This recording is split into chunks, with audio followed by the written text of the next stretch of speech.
I would like, on a sad note, to bring up a very tender, heartfelt moment. It was August 9th, 1974, I understand, Commander Christopher Holliday. It must have been tough for you. So can you please share with the viewing audience what it was like on the emotional pack that we don't, get to hear about so much? Sure, I'd be happy to.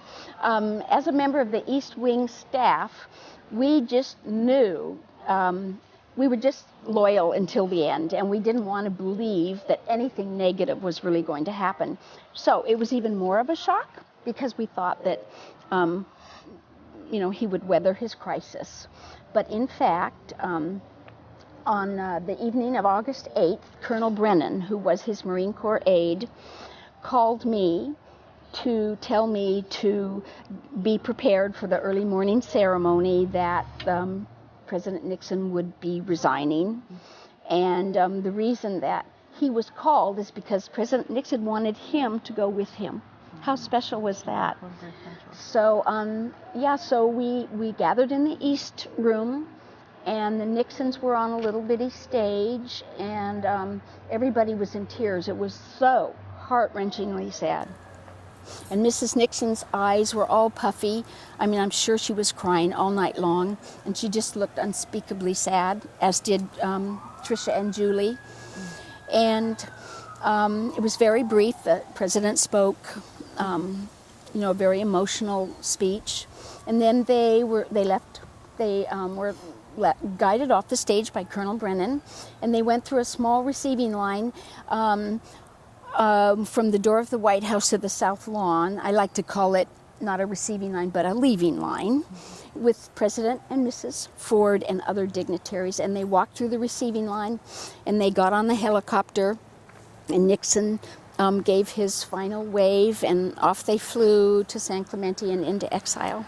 I know. I'm so sorry. I always get emotional when I hear about that, because as a mother or as a daughter, we sometimes forget that, yes, President Nixon was somebody's father or someone's dad, or Mrs. Nixon was somebody's grandmother or somebody's mom, and they were a real family. And that was one of the things that Commander Christopher shared with me about the Nixon family, their deep love for their country, for the United States of America, and what they gave, but also for their family. So we need to go to the transitory, is that the correct way of saying?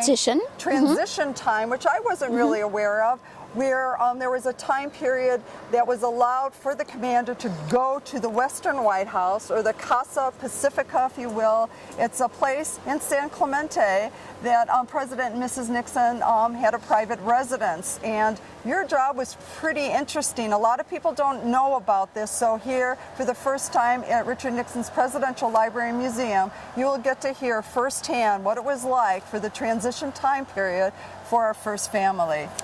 So I stayed at the White House and worked for President and Mrs. Ford for about a month.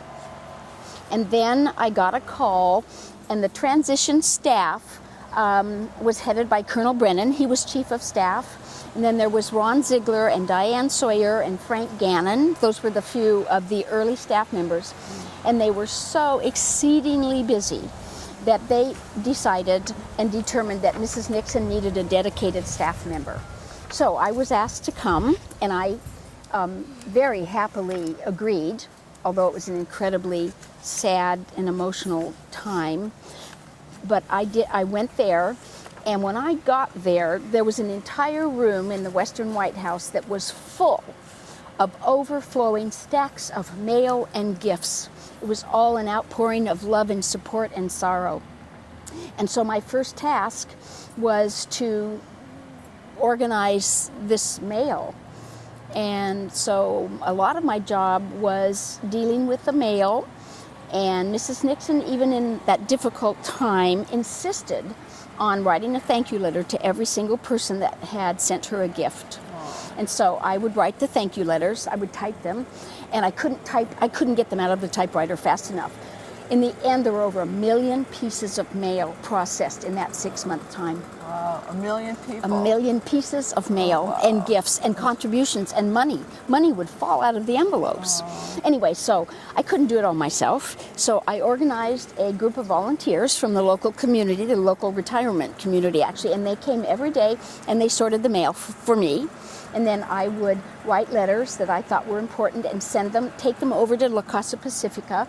And the next day, Mrs. Nixon had them back to me, signed with her beautiful signature. And she must have signed thousands of them. I can't even imagine the time or what it was like. And here we are in the First Lady's Gardens here at the Presidential Museum. Yeah, how appropriate. Commander, you said that Mrs. Nixon took a tender moment at that time period, which had to be so difficult. I can't even imagine how it was for her as a wife, as a mother. She took you through a walk in the garden, and she asked you, take us back to that moment, please. Yeah, I was her girl Friday, basically, and she called me up one morning, and this was after Julie and Tricia had left. She was pretty reclusive, and her family gave her great support during that time, but eventually they had to go back to their busy lives. And so one day she called me, and she said, I've been thinking, they had a beautiful rose garden. It was over 40 years old. And she said she was thinking of the future, and she's practical besides sentimental. She was also had a practical side. And she said, I think we meet me in the, well, I met her at the house, and we walked through the rose garden because she wanted to take the roses out and put ground cover in because she knew that they wouldn't have like 20 gardeners or whatever. So it was a misty, kind of foggy Pacific day, and she had on her Burberry trench coat, and she had on that scarf that you see, it's in that beautiful picture of them on the beach, her Burberry coat and scarf. And we ambled through, and she tucked her hand into my arm. I almost cried. And she said, you know, Chris, this is the first time that she had spoken of the tragedy that had befallen her to me personally. And she said, you know, Chris, sadness, you know, falls on everybody, but the important thing is your family. And she said, you'll know when you get married how important it is to have your husband and your children's support. And she said, you know, you can withstand any pain as long as you're there for each other. Oh, wow, that's incredible. I know, I will never forget that. There is so much that you can share, and I know we're running a little bit out of the time, but can you touch briefly, you did have a special, Commander was invited to a special dinner, one of her final moments at the Western White House with the President and Mrs. Nixon. What was that like? The honored guests were Mr. and Mrs. Reagan, who I'd never met before, and Elizabeth Taylor and her new used car salesman husband, B.B. Rebozo, and Jack Brennan. And I was to the left of Mrs. Nixon, and she was at the head of the table. And I will never forget this evening because Mr. Nixon was relaxed. He was not ebullient, but he was relaxed, and he liked the company of small, intimate dinners, and he felt comfortable. And he started talking about his hero, Winston Churchill. Dead or alive, that was his hero.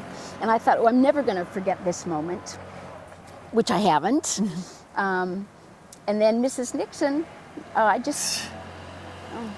Well, you know what? I'm sorry to interrupt you, but you can show how it shows and indicates to you how real our interview is because you hear the gardener in the background. But that's what I love about Commander. She's so real and personal. So we're ending our interview in a couple minutes. I just have to say, I know that you knew Mrs. Nixon so personally. If she had a message, if she was alive today, for the young people, the young viewers out there listening, what message do you think she would have for them today? Well, I know that Mrs. Nixon felt that family was the most important thing in her life. And I think what she would say is that, you know, in this life, sometimes you'll be on the top and sometimes you'll be on the bottom. But when you're on the bottom, get yourself up, pick yourself back up, and carry on. And the way you do that is with the love and support of your family and friends. and then she'd go onward and upward. Oh, that's great. Well, it is really indeed an honor on behalf of President Nixon's legacy. Commander Christopher Holliday, 23 years, retired U.S. Navy. Thank you again for your commitment to our country. And this is Darlene Sky, docent at the Richard Nixon Presidential Library. Onward and upward. Thank you and have a wonderful day. Thank you. Ooh, Ooh, see, can now we we do can it? go.